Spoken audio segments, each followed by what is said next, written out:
bercerita, selamat datang di Ceritanya Podcast. Bareng gue Ara dan pastinya gue nggak sendiri nih, ada teman gue. Halo, gue Alfi. Ya, ada Alfi ya di sini. Jadi Ceritanya Podcast ini hadir untuk membawa cerita-cerita yang pastinya seru dan unik kali ya. Sebelum kita bahas tema dan segala macam nih, mungkin teman-teman teman bercerita nih bingung nih, kenapa tiba-tiba ada Ceritanya Podcast gitu. Mungkin Alfi bisa jelasin sebagai salah satu pencetus idenya. Anjay.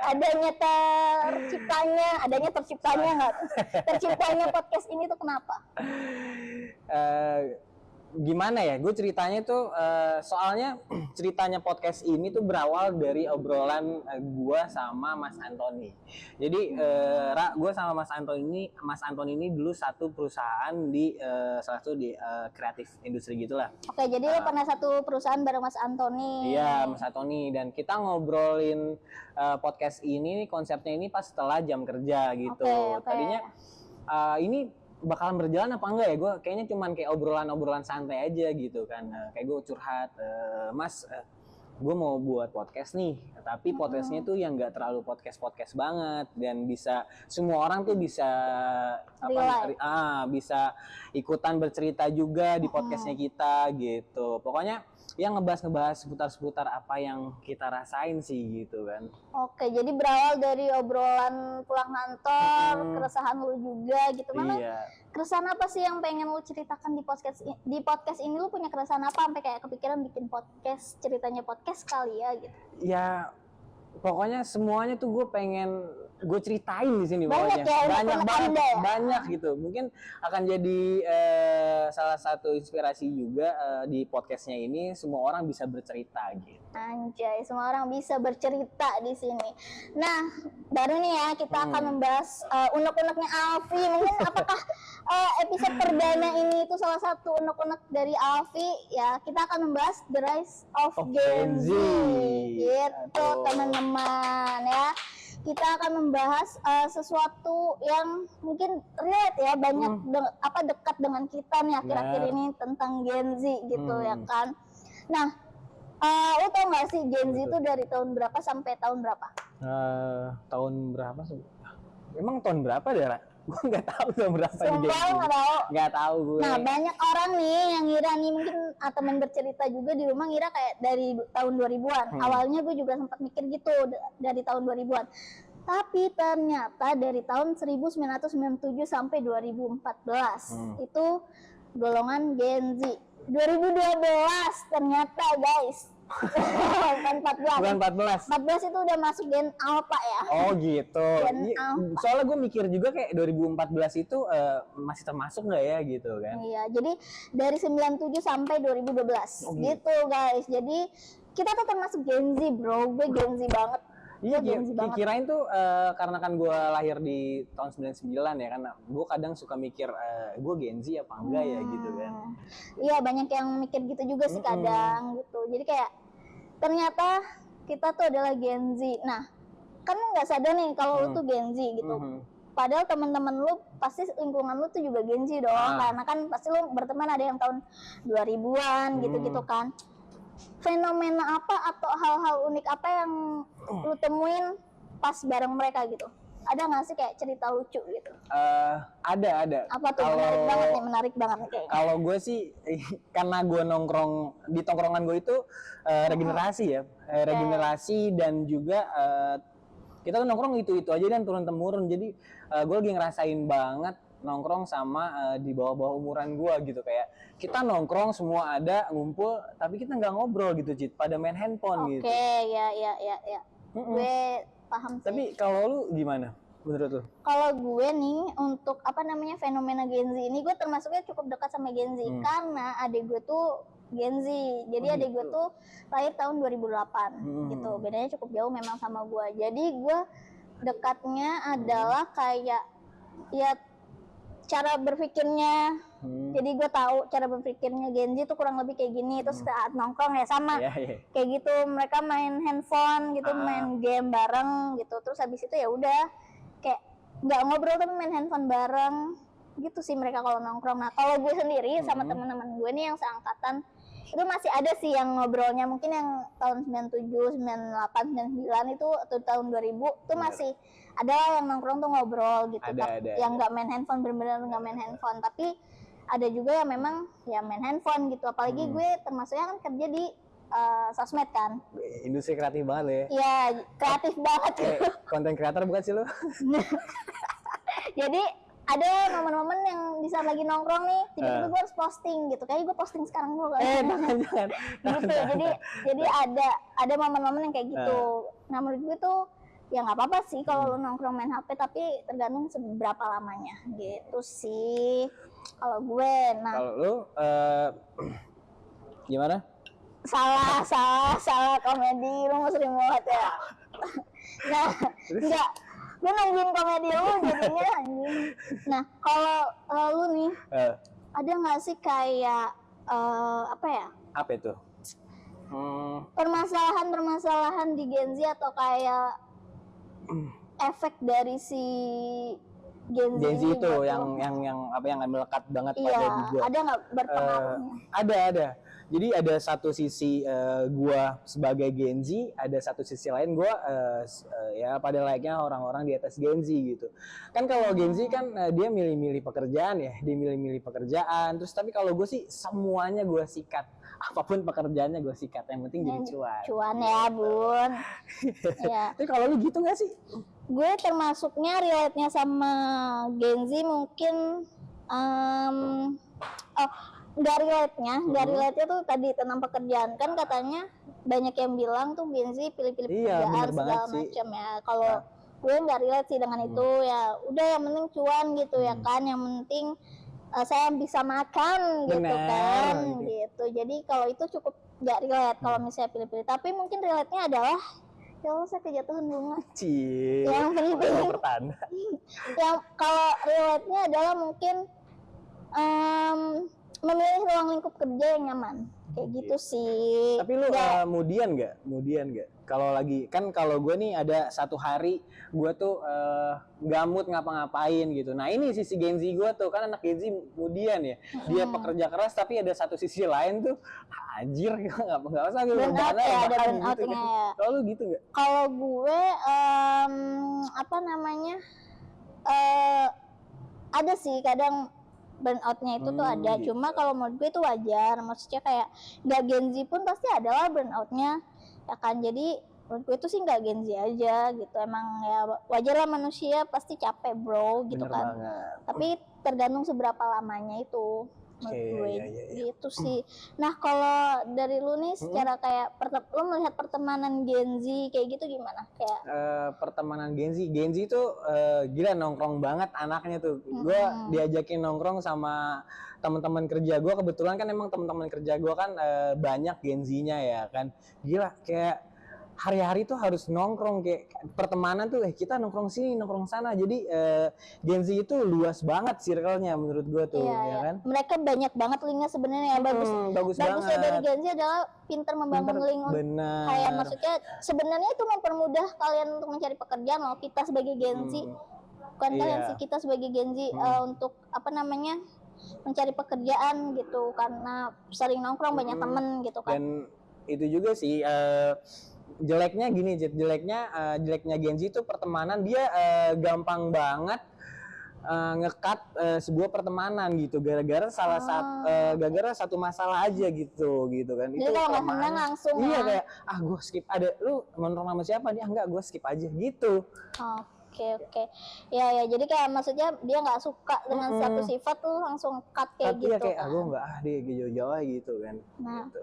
Kalau itu kan pertemanan nih, gitu. Tapi kalau misalnya secara kita bicara tentang percintaan nih, percintaan. Kalau menurut lu melihat percintaan Gen Z itu seperti apa sih? Kayak maksudnya biasanya nih nggak tahu sih ya, kayak banyak yang bilang Gen Z tuh kalau pacaran PDKT-annya baru ketemu udah nanyain love language segala macem, atau pacarannya sebentar banget 2 minggu 3 minggu pacarannya. Kok gitu, agak gimana gitu? Kayak, lo pacaran apa cuma mainan gitu. Gimana nih Kak hal-hal Di sentil-sentil gue berasa ini nih. emang lu pacaran cuma 3 minggu gitu? Ya udahlah gue spill lah buat temen-temen gue cerita di sini. Iya bener banget sih apa yang lo omongin. Jadi kemarin tuh gue baru banget kenalan sama salah satu. Boleh kan ya curhat? Boleh, kan ini tempatnya curhat. Iya. Gue baru banget kenalan sama, nah ini sama anak Gen Z nih. Sebelumnya gue kenalan tuh sama orang-orang tuh nggak pernah ditanyain playlist. Gue kemarin ketemu sama orang kenalan sama cewek nih. Gue baru kenal nongkrong terus kayak playlist lu apa gitu. Lu anjir. Ini gue mau jadi pacar lu apa gue mau jadi ini apa namanya orang soundman gitu ditanyain playlist gitu kan. Paham. Tapi kalau menurut gue nih dari POV cewek ya, kayak nanya itu biar ada obrolan sih sebenarnya, terus biar nyambung aja, terus kayak mungkin bisa denger lagu bareng gitu kan. Spotify kan atau ya Spotify boleh. Spotify itu kan bisa dengerin lagu bareng gitu kan, satu lagu bareng gitu. Nah mungkin itu tujuannya. Terus ya menurut gue sih itu nggak apa-apa ya untuk ditanyain kayak love language, ya udah nggak apa-apa gitu. Tapi kenapa ya itu jadi masalah? Menurut gue itu adalah hal yang wajar aja kali untuk mencari obrolan. Gitu. Mungkin yang itu yang dulu nggak tahu ya, mungkin teman-teman milenial dulu tuh tidak ada ditanyain love language segala macam, atau love language itu baru digembar-gemborkan tuh sekarang pas eranya Gen Z. Jadi kalau ketika Gen Z PDKT nanya itu tuh kayaknya aneh gitu. Padahal menurut gue ya udah itu hal yang wajar aja ditanyain. Ini boleh sambil ngerokok kali ya? Gue biasa harus boleh. Rokok. Iya. Thank you. Siapa tuh? Orang belakang. Kenalin dulu ya. Jangan. Bercanda guys. Nah, habis itu kita bahas tentang sosial media nih. Kalau tadi kan percintaan Gen Z gitu kan, yang kayak gitu. Kalau sosmed nih, lu melihat Gen Z ya melihat kita lah ya bersosial media tuh seperti apa sih? Gen Z sekarang tuh bersosial media kayak gimana? Gen Z itu bersosial media itu aktif banget ya, dan gue juga ngerasain banget. Gue tuh tipe orang yang apa-apa selalu update. Ya bisa dibilang sama orang narsistik lah pokoknya. Tapi semuanya itu kan balik lagi ke porsinya masing-masing, kebutuhannya masing-masing ya kan. Karena gue bekerja di dunia sosial media sama kayak lo, jadi ya mau nggak mau sosial media itu penting menurut gue, apalagi Instagram ataupun TikTok gitu ya, kan. apalagi sekarang tuh ya kita banyak mencari uang dari situ ya, influencer segala macam. Kalau menurut gue sosial media sekarang itu bisa jadi dua, kayak bisa jadi mata pencarian, bisa juga jadi untuk apa ya, maksudnya bumerang buat kita sendiri juga gitu. Maksudnya kalau jadi mata pencarian atau sekarang tuh Gen Z gampang banget cari uangnya tuh dari sosmed, menurut gue itu gue gak setuju sih. Maksudnya bisa jadi sekarang tuh jadi influencer segala macem tuh itu gampang banget. Tuh gampang banget ya kan, ya bener. gitu. Sekarang kayak tuh gampang. benar kayak. Tapi lo punya ini nggak? Apa tuh? Second account atau berapa account yang lo punya? Karena kan kalau gue nih banyak nih teman-teman kita yang punya account sosial media tuh lebih dari satu. Kayak misalnya, jujur gue punya 3. Gue punya 3. Satu emang pribadi gue, yang satu lagi tuh akun jualan. Jadi gue punya just tip gitu. Jasa intip. Yes. Jasa intip kan. Just tip gitu ya. Terus udah gitu ada juga yang satu nih emang buat gue nyari referensi kerjaan. Kerjaan gue kan sosmed, jadi gue mencari referensi kan. Itu pakai akun yang itu, yang emang orang-orang gak ada yang tahu gitu. Jadi ya buat stalker juga sih kadang ya. Itu kayak poin gue juga nih. Iya sih, tapi diem-diem aja ya. Ya kayak gitu. Jadi gue punya 3 tuh ada fungsinya masing-masing kayak gitu. Kalau lu gimana, Rilat? Gak ada kalau gue tuh enggak, kalau gue punya satu Instagram doang dan nggak punya nggak punya akun-akun second itu. Kayak menurut gue ya nggak penting aja, kayak buat apa lu banyakin Instagram kayak gitu kan, buat apa? Yang penting satu udah lu fokus aja, lu semuanya di situ. Kalau kan satu personal branding, yang satu kayak ya udah emang lu beneran, yang satu lagi kayak ya udah buat temen lu yang mana mungkin kan kayak gitu ya guys. Jualan. Ya sih. Jualan baju kayak gitu anjir. Kayak gitu kan, maksudnya kayak mungkin kalau gue sih nggak masalah ya orang punya mau berapa account gitu, tapi ya digunakan sebaik-baiknya aja gitu loh. Maksudnya jangan buat yang hate comment segala macem kayak gitu tuh, kayak ya kita harus bersosial media dengan bijak lah. Kalau apa namanya, Apa tuh? punya akun Instagram tapi postingannya nol, nggak posting apa-apa, cuma ada highlight atau biasanya postingnya story doang. Mbak relate Pinterest ya? gitu ya. relate. Teman-teman gue sih kalau gue sih nggak begitu, karena Instagram gue aktif banget. Terus apa namanya, gue ngeliat banyak teman-teman gue tuh yang mereka followersnya banyak, tapi tuh mereka nggak posting apa-apa. Gue bingung tuh, apa lu buat apa punya Instagram tapi postingan lu nol gitu. Karena ya udah pengen punya aja dan pengen tahu dunia maya, dan kayak nggak ada yang harus diposting mungkin ya. Terus kayak maksudnya banyak sih mungkin yang pengen diposting, tapi kayaknya lebih asik buat di story aja deh, atau kayak maksudnya kita tuh estetik banget, pemilih banget untuk diposting di Instagram kayak gitu. Jadi kayak ya udah, karena menurut kita nggak ada foto yang bagus, jadi kayak ya udah deh dinolin aja gitu. Terus mungkin nggak percaya diri juga untuk posting gitu. Kalau gue sih kayaknya kayak gitu ya. Kayak Jadi gitu. ini lu berarti lu tipe orang kayak gitu nih kayak. Enggak, kalau gue Instagram gue sih ada fotonya banyak, kegiatan di situ. Cuma ya mungkin orang-orang yang kayak gitu sama pemikirannya dengan gue yang tadi, maksudnya kayak ya udah pengen punya aja gitu, nggak pede kayak gitu. Nah terus kalau close friend menurut lu gimana? Kan sekarang banyak nih udah di scan account terus di close friendin lagi segala macam. Lu termasuk punya close friend nggak? Kalau gue close friend tuh jujur nggak ada, nggak punya. Gue kayak ya apa ya, maksudnya kalau misalnya gue posting pasti ya itu sudah gue relakan untuk dilihat orang-orang gitu. Jadi kayak ya udah gitu. Jadi ya Gak gue ada baru spesial di anjay, sabar ya. di apa namanya di Instagram gue, Oke, di sosial media gitu tuh ada yang spesial, jadi gue nggak ada close friend segala macem gitu. Buat teman bercerita gitu yang siapa tahu mau nemenin Kak Ara gitu kan, jadi spesial banget di Instagramnya gitu Di kan. sini kita ngobrol di sini. Gimana close friend? Masalah close friend kayak gue malu banget kemarin tuh gue baru banget ngaktifin close friend. Biasa gue tuh nggak pernah, gue nggak pernah aktifin close friend gue. Kali ini gue cerita di close friend gue. Apa gitu. tuh? Apa yang lu cerita? Gue malu banget. Enggak, maksudnya biasanya tuh di apa namanya, di close friend apa yang lu share? Kenapa lu harus share itu? Bolehnya teman-teman lu yang terdekat aja. Kenapa lu share itu cuma di close friend? Karena apa namanya, tadinya gue share di semuanya ya buat orang tahu, dan akhirnya gue dikasih saran sama temen gue kayaknya lu lebih baik upload di close friend aja deh biar lebih aman gitu. Kayak udah akhirnya gue kemarin apa namanya baru banget curhat gila. Di close friend lu itu tuh bisa aja teman-teman close friend lu tuh nggak baik semua. Emang ya? Bisa aja teman close friend lu kayak screenshot atau share ke teman-teman yang lain. Nggak semua orang tuh baik. Susah. Oh iya lagi. Gila, gak semua orang itu baik. Mungkin ada teman bercerita yang punya pengalaman kayak gitu, maksudnya udah di close friend tapi bocor tuh bisa aja tahu. Ya kan, maksudnya ya karena gue percaya sama semua orang, jadi kayak gue nggak punya close friend sih kayak gitu. Jadi kayak, dan updatean gue juga nggak ada hal yang privasi gitu sih menurut gue kayak gitu. Iya bener banget. Nah, emang harus sih ya, harus banget ya. Sebenarnya ya udah dua-duanya nggak aman lah kan. Bingung nih gue jadi. emang harus hati-hati, apalagi maksudnya jangan sampai di sosmed itu kita bully-bulian. Lu curhat di buku kali ya? Nah, cakep. Oh, cerita di buku jadiin Cerita di buku aja.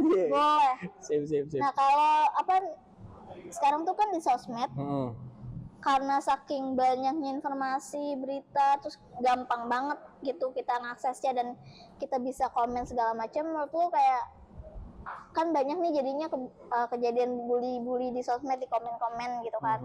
Menurut lu gimana? Maksudnya gimana cara mengatasi itu? Menurut lu kayak iya lagi ya, bullying. Kenapa ya, sih bullying sekarang di bisa ada bullying di sosmed?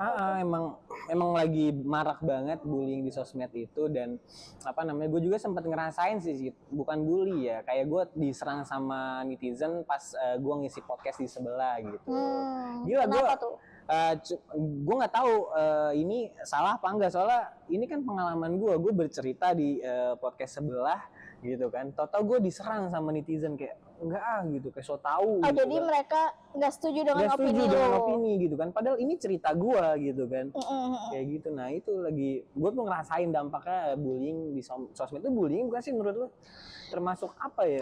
Iya sih, maksud gue kayak sekarang tuh bullying nggak cuma tonjok-tonjok atau apa gitu ya, maksudnya banyak banget, apalagi ya gue ngerasain banget, maksudnya nggak gue ya, maksudnya gue ngerti banget temen-temen yang bekerja sebagai influencer atau di dunia entertain itu kayak gampang banget sih kena perkataan-perkataan yang tidak enak di sosmed ya. Maksudnya kita sebagai fans mereka tuh ngerasa deket banget, ngerasa tahu banget sampai berhak komen yang enggak gitu kan, padahal tuh kayak ya gitu, maksudnya padahal itu bukan sesuatu ranah kita gitu. Benar. Maksud gue kayak sekarang kan bullying tuh ada emang non- dua kan, ada bener. verbal dan non verbal gitu ya. Mungkin Mungkin gue itu ngerasain termasuk ya yang non verbal gitu. Tapi dampaknya itu gila. Sehabis dari situ jujur aja nih, gue tuh akhirnya gue males menggunakan sosial media lagi gitu. Tapi di satu sisi lain gue mau curhat nih sama temen gue. Dia bilang jangan Pi, ya lu harus bisa kan, lu begini lah pokoknya. Ya udah akhirnya gue bisa bangkit lagi tuh kayak gitu dari dampak yang waktu itu gitu. Karena sosmed itu sekarang berdampak banget sih, apalagi kalau kita kerjanya di dunia, ya apalagi yang bener. kerjanya di dunia entertain gitu kan. Karena komen-komen negatif itu kalau misalnya si orangnya nggak kuat atau mentalnya nggak kuat tuh bisa bunuh diri segala macam. Maksudnya kadang banyak yang bilang sekarang tuh Gen Z lemah mentalnya segala macam gitu. Kita tuh lebih aware aja sebenarnya sama kesehatan mental kita karena udah gampang aja diaksesnya gitu kan gitu. Terus kayak maksudnya jadi itu tuh lebih kita punya batasan gitu loh untuk ngejaga mental kita gitu, dan kita jadi ngerti juga harus bersikap sama orang lain kayak gimana. Bener. Gitu Ya kan. intinya tuh kita tuh harus bijak dalam menggunakan sosial media kita guys, gitu. betul. Daripada kalian bikin sesuatu yang gak jelas di sosial media kalian, mending kalian menggunakan sosial media kalian itu buat hal-hal yang positif. Betul. Kayak misalnya ya menerima endorse atau kalian buat konten atau kayak buat apa, nggak apa-apa kalian dibilang narsistik sama orang, yang penting duitnya banyak gitu. Bener-bener Kak, karena maksudnya sekarang tuh emang Gen Z gampang banget ya maksudnya untuk nyari uang, apalagi kalau kalian yang emang suka banget dengan misal makan, kulineran, atau pokoknya semua kayak skincare atau make up gitu, semua tuh bisa dijadiin konten dan bisa untuk kita jadi uang gitu. Iya, jadi pokoknya jadi penghasilan lah gitu. Jadi kita harus bijak dalam sosial media gitu. Bijak, kita harus semuanya bijak lah dalam sosial media dan mulai ngerti berbudi pekerti di sosmed. Nah itu, dunia maya itu seperti apa pinter banget gitu. Nah, pinter banget lu Ra, sumpah. Iya dong. Peluk boleh gak? Ada modus-modus ya, baru motos dia minta lebih. Nah, sekarang nih kita kita bacain nih curhatan dari teman bercerita nih. Kita gitu. Masuk ke CTB, curhat teman bercerita. Nah, sekarang kita masuk ke CTB, curhatan teman bercerita nih. Jadi kita udah ada beberapa DM dan ada beberapa juga respon dari teman-teman bercerita nih di IG-nya yang jelas production gitu. Nah ini kita di sini ya, kalau kalian mau bercerita atau apapun boleh banget DM di situ. Nah kemarin tuh kita ada nanya seberapa Gen Z-nya sih kalian gitu. Terus ada tanggapan kurang tidur karena banyak inspirasi. Wih. Gen Z memang seperti itu kah? Gimana ya? Kurang tidur. Ya mungkin teman-teman di belakang layar gimana menurut lu? Relate nggak? Sering insomnia? Apa? Pertanyaan coba apa tadi? Enggak, jadi dia tuh sering kurang tidur karena banyak inspirasi atau ya mungkin overthinking gitu. Oh, kayaknya ini seniman nih, kayak anak Gen Z-nya calon-calon seniman nih. Benar. Bikin karya mulu, inspirasi gitu. Inspirasi mulu, sebenarnya enggak. Ya mungkin emang ada beberapa yang kayak gitu kali ya, sebenarnya overthinking gitu. Tapi kalau lo suka overthinking? kadang gue ada kadang overthinking dan juga kadang ya banyak overthinking. Ya, jadi dia sering insomnia, guys. Jadi Alfi insomnia. Wih. Nah, sekarang ada lagi nih katanya, Apa itu, Ra? kalau bete di rumah staycation seminggu sampai bill 12.800.000 biar gak stres aja. Staycation? Wow, jadi kalau Gimana tuh? dia merasa dia Gen Z karena dia kalau bete di rumah tuh dia staycation seminggu sampai habis 12.800.000 biar nggak stres. Staycation 12 sampai 12.800.000. Mau dong. Nggak apa-apa. Mendingan duit lu yang bikin yang jawab pertanyaan ini kan buat ini, buat YJ gimana bikin 12 juta buat produksi kan sih. Jadi curhatin tentang ya, jadi kalau lu gimana? Setuju nggak kalau Gen Z itu sering banget jalan-jalan atau boros atau kebanyakan self reward gitu? Nah ini nih borosnya Gen Z itu seperti ini, maksud gua boleh lu mau ngapain aja terserah, itu kan duit lu ya, balik lagi, cuman kalian tuh nggak harus banget apa tuh harus staycation atau kayak self reward ya kan, kayak gitu. Jadi ya semampunya aja, semampunya aja, nggak usah gitu. Self reward tuh boleh tapi semampunya. Jangan sampai maksain ya. Gue punya apa ya? Maksudnya gue punya ritual apa? Sebulan sekali. Anjay. Atau self reward gue setelah gue mendapatkan uang atau gajian adalah gue makan sushi. Anjay. Gitu. Jadi setiap sebulan sekali gue harus banget makan sushi. Self reward gue adalah makan sushi karena gue suka banget sushi. Gitu ya. Maksudnya semampunya aja. Self reward itu gak apa-apa kok. Nah terus ada lagi nih. Bang, gue 2003, tapi nggak pernah staycation, itu disebut Gen Z bukan? Guys, gimana menurutku kayak, apakah untuk menjadi Gen Z lo harus staycation? Atau lo baru dibilang Gen Z ketika lo udah staycation? Bang, umur nggak sih, kayak emang Gen Z harus staycation banget? Iya, menurut gue kayak Gen Z atau enggaknya lo tuh kan dari tahun ya, bukan lo udah staycation belum atau apa. Jadi menurut gue ya lo tetap Gen Z karena lo lahir di 2003 gitu. Udah lo Gen Z di mata orang yang tepat. Nah ini ada serius nih pertanyaannya. Apa itu?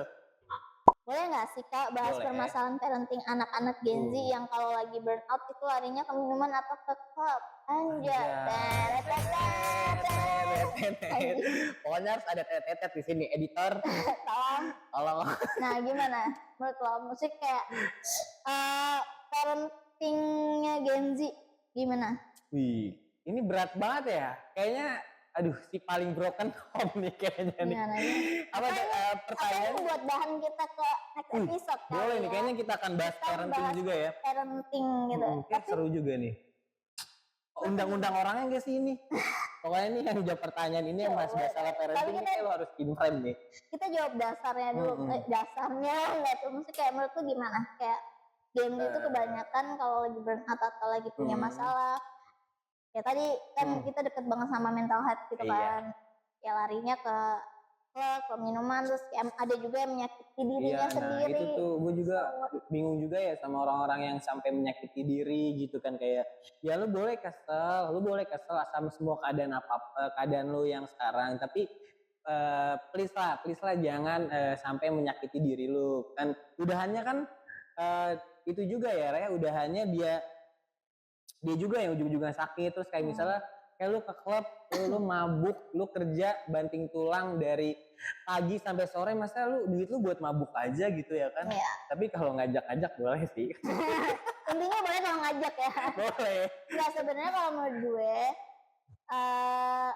kita tuh kan punya stress release-nya masing-masing ya. Tapi kalau misalnya memang stress release lu adalah minuman, selama itu tidak berlebihan, menurutku sih nggak masalah ya. Maksudnya ini tidak mengajarkan lo kalau punya masalah minum atau membenarkan orang-orang yang minum ya, tapi setiap orang kan punya stress release-nya masing-masing. Kalau misalnya lo memang butuhnya itu ketika lagi stres dan emang itu yang lo butuhkan, daripada lo menyakiti diri ya nggak apa-apa, asal jangan jalanan minumnya, jangan ngerugiin orang lain. Iya, tapi kalau gue sih kalau gue lagi stres ya gue cuman butuh bengong tapi kayak sambil ngopi gitu ya, entah ngopi atau kayak gue tuh harus bengong aja di atas genteng gitu, terus kayak loteng gitu lah, intinya gue bengong aja gitu, kayak udah menurut gue tuh udah hal yang ini banget. Sekarang cara gampangnya apa? Apa tuh? Curhat di ini di ceritanya podcast. Benar. Bisa DM, kalian bisa ceritain daripada kalian nyakitin diri kalian segala macam, udah cerita aja sama kita gitu guys. Nah ada lagi nih satu, ini terakhir ya. Gue tipe yang pick me banget dan harus validasi di circle gue, gak salah kan? Jadi ini dia tipe yang pick me dan harus banget validasi kayak Afi kamu keren banget, kamu Kayak merasa tersentil gini. Kayaknya dia bikin pertanyaan ini kayaknya buat nyindir nih. Dia bikin pertanyaan ini kayak buat nyindir gitu. Sebenarnya memang semua orang tuh ya memang perlu validasi. Perlu nggak sih? Karena semua orang pasti ada rasa itu, kan manusiawi nggak sih, kayak buat lu orang-orang yang selalu bikin kayak lu haus akan validasi. Bro, sekarang aja lu pemilihan suatu gubernur ataupun itu butuh validasi kan, butuh pengakuan kan. Kayak pemilihan-pemilihan itu sama aja pengakuan dong, ya kan? Cuma mungkin kayak haus validasinya tuh mungkin jangan over kali ya. Iya, maksudnya gua, lu harus validasi tapi emang ada hasilnya, ada bentuknya. Misalnya lu pengen banget lu dibilang pinter atau lu dibilang keren ya, tapi lu harus punya karya. Lu harus ada sesuatu dan lu harus validasi tapi lu bener banget nggak ada apa-apa gitu. Kayak wajar aja kayak orang tuh bervalidasi tapi dia punya karya, bagus banget gitu. Gue apresiasi sama orang-orang yang punya karya dan haus akan validasi. Itu penting banget biar karya lu tuh bisa juga dikenal sama semua orang gitu kan. Gitu. Gak salah kok kalau misalnya lu haus validasi itu gak salah, karena memang ya semua manusia tuh pasti pengen lah dipuji, disanjung, tetapi jangan berlebihan guys, karena sesuatu yang berlebihan itu tidak baik. Gitu. Sekali lagi gue juga ngasih tahu buat teman bercerita, kalian harus bijak dalam menggunakan sosial media. Terus juga kalian jangan menyakiti diri sendiri ataupun merugikan hal orang lain. Itu sih pesan dari gua buat teman yang bercerita gitu. Ya kurang lebih gue juga sama sih. Terus kalau misalnya kalian memang butuh banget cerita itu ya bisa ke profesional yang misalnya memang ya psikolog atau segala macam, itu nggak apa-apa kok, nggak apa-apa banget gitu loh. Atau kalian mau nyampein curhatannya, kalian boleh langsung DM Instagram kita, nanti kalian bisa cerita di sini. Gitu. Oke, mungkin ya sekian ya obrolan kita kali ini ya. Jadi intinya seperti itu ya teman-teman semuanya, teman bercerita. Jadi jangan pernah nih kalian tuh ngerasa mungkin tadi ya dalam bersosial media itu seenaknya atau ya, karena punya gue jadi bebas gitu, jangan, karena itu bisa nimbulnya banyak masalah gitu. Bener. Gitu guys, jadi tetap jadi apa ya, maksudnya tetap jadi manusia juga di sosial media. Maksudnya jadi manusia di sosial media adalah memikirkan perasaan orang lain kalau mau posting atau komen kayak gitu. Guys. Oke. Jangan lupa like, komen, dan subscribe. Tunggu episode selanjutnya di podcast, di ceritanya podcast. Oke, bye-bye teman-teman.